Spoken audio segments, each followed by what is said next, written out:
Good morning সবাইকে। তো তোমরা সবাই কেমন আছো? আর এখানে আমি রেডি করে নিচ্ছি। আমি আজকে সকালে ব্রেকফাস্টে এগ রোল বানাবো। তো এগ রোলের জন্য আমি পেঁয়াজগুলো আর ক্যাপসিকাম, বাঁধাকপি, শসা, ডিম সব কিছু দিয়ে আমি ভেজে তারপরে আমি এগ রোলটা বানাবো আজকে। তো রোজ রোজ ব্রেকফাস্টে কী বানাবো ঘুমিয়ে ঘুমিয়ে চিন্তা করতে হয় যে আজকে ব্রেকফাস্টে কী দেওয়া যাবে, আজকে ব্রেকফাস্টে কী দেওয়া যাবে আমার মেয়েকে।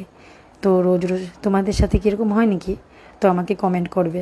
তো তোমরা কে কে চিন্তা করো ঘুমিয়ে ঘুমিয়ে যে আজকে সকালে উঠে আমাদের ব্রেকফাস্টে কী কী রান্না করতে হবে, কী কী বানাতে হবে। কেননা ব্রেকফাস্টটা যদি ভালো হয়ে যায় তারপরে দুপুরে তুমি যাই লাঞ্চে রেডি করো ওটা কোনো ব্যাপার না, কিন্তু ব্রেকফাস্টটা ভালো লাগবে আমার মেয়ের।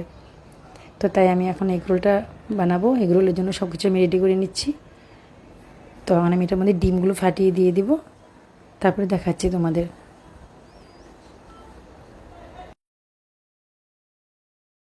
তো এখানে আমি সব কিছু দিয়ে ভেজে নিয়েছি অল্প হালকা করে।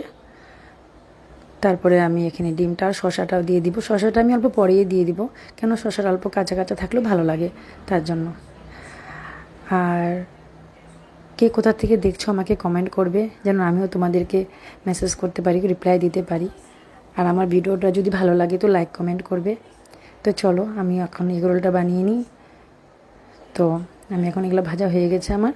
এখন আমি ডিমগুলো ফাটিয়ে দিয়ে দিব, শসাগুলো দিয়ে দিব। তারপরে ব্রেকফাস্ট করার পরে আমি আরামসে লাঞ্চে রেডি করব। তো চলো। তো এখানে এগ রোলের জন্য আমার রুটিটা রেডি। রুটি আমার আরও হয়ে গেছে, এখানে রেডি করে রেখেছি ডিম দিয়ে আমি। আর আমার এখানে সব কিছু রেডি হয়ে গেছে এগ রোলের জন্য। আর গরম গরম চাও হচ্ছে আমার সামনে।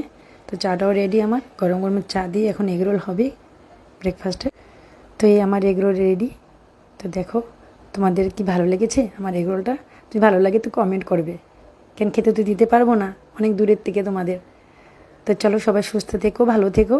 আমার ভিডিওটা যদি ভালো লাগে লাইক কমেন্ট করবে।